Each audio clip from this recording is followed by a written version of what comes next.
Hey, good morning, everybody, and welcome back. I hope you guys are having a wonderful week. It is a Friday, and we are starting the day off great because we are going to make a sweet treat for yourselves. Today, I have a delicious and healthy oatmeal raisin cookie recipe to share with you. It's super simple and quick, and they're done in less than 30 minutes from beginning to end. So I hope you enjoyed this recipe. It comes with all natural ingredients, and you usually have these in your home already. What you're going to need for this is obviously some oats. We have old-fashioned oats. That's what you'll want to use. They're a little less processed. And then you'll need 1 cup of whole wheat pastry flour, or you can take some of your oats and make oat flour, which we did today. You'll need a little bit of baking soda, some cinnamon. You'll need your raisins. We'll have applesauce in place of our oil. We'll have maple in place of our sugar. We're going to use a little almond milk and some unsweetened coconut. So to get started, what we're going to do is we're going to mix all our dry ingredients together first. So you're going to need 1.5 cups of your old-fashioned oats, and we're going to do everything right in the one bowl. Before you get started, make sure you preheat your oven to 350 degrees for this recipe. So we have 1.5 cups of oats. And then we're going to use the 1 cup of either whole wheat flour or oat flour. Again, I have oat flour today. It was super easy to make either in your high-power blender or in your food processor. It works just as well. Again, that's 1 cup of the flour. Let me see if my measuring cup, nope, it's not going to fit. We're just going to use our smaller one and get 1 cup. And then we're going to be adding a little bit of baking soda to this and some cinnamon as well. 1 more scoop of the oat flour. Again, and you can make oat flour ahead of time like I did and just keep it in an airtight container just like all your other baking flours. It works great. We are going to take 1 teaspoon of baking soda, and then we're going to have 2 teaspoons of cinnamon to be putting in here. I have a 1/2 teaspoon, so I'm just doubling it up a little. 2 teaspoons of cinnamon. Cinnamon always goes wonderful with those raisins. And again, these are only going to bake for about 20 minutes in the oven. You'll want to let them cool when you're done before we transfer them off the pan. Lots of times when you're making more natural sweets and baked goods, they take a little longer to bake, and they also take a little, you want to let them cool. They're a little more fragile.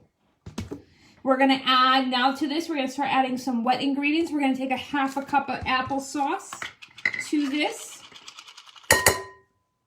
Let me see, let me use my spoon here. And we're going to get 1/2 cup of applesauce. This is in place of oil. You can do this in other recipes as well, even with your own brownie and cake mixes that you have. If you want to substitute your oil out, you can use applesauce. So we get 1/2 cup of, again, this is a no sugar applesauce, unsweetened. You can get it at your grocery store.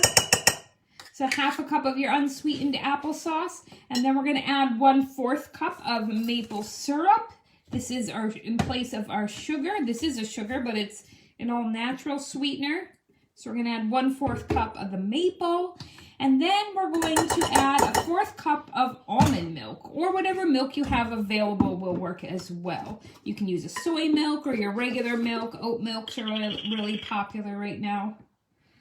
Whoa, that was a little overpour. 1/4 cup of milk. And then we're going to add just a touch of vanilla to this as well. We're going to use a pure vanilla extract and put 1 teaspoon of vanilla in our recipe. And then we're going to add the most important part after we mix this up a bit. We're going to be adding some raisins for these oatmeal raisin cookies. And then we're going to add in a little bit of dried unsweetened coconut for some more texture. So we're going to mix this up really well. I'm going to switch that out and get a better mixing device. Make sure you're scraping the sides of the bowls to get all of the dry ingredients well incorporated into your cookie dough. It's more of a cookie batter. This is going to be a little bit more wet of a batter, so you're going to want to use your cookie scoop as well for this. And now we're going to add a 1/2 cup of our coconut and then a 1/2 cup of raisins as well. These are going to be great to have with your coffee over the weekend or to enjoy as a treat later at night. And you won't feel as guilty about it because we're making them more natural and more healthy.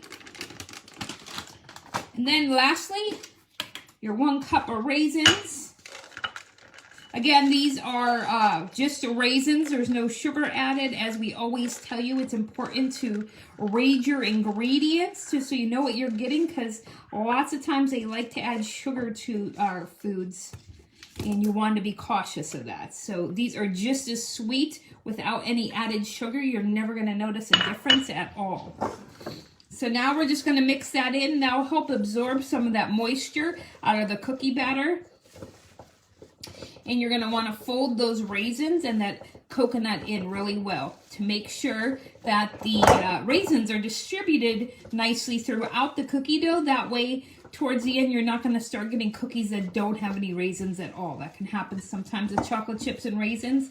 That's why it's important to fold them in, scooping from the bottom and placing over to the top. And that's all there is to it. A simple oatmeal raisin cookie. That's definitely a healthier option than some of the other recipes out there that has all the added sugar and processed flours. And then all you're going to do is you'll want to use some parchment paper on your baking sheet for this, because they are a little bit wetter of a batter, and when they bake you don't want them to stick. So I just have my silicone baking mat I set right on my cookie sheet. This is a great help in the kitchen. You can cook a lot of stuff on it. You can roll out your pie crust on it, and obviously it's oven safe because it's made of silicone. And then we're just going to scoop them out. Make sure you space them about 2 inches apart.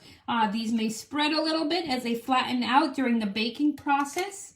And that's all there is to it. These are going to bake in the oven for about 15 to 20 minutes, and then you're definitely going to want to let them cool for about 10 before we transfer them off the pan.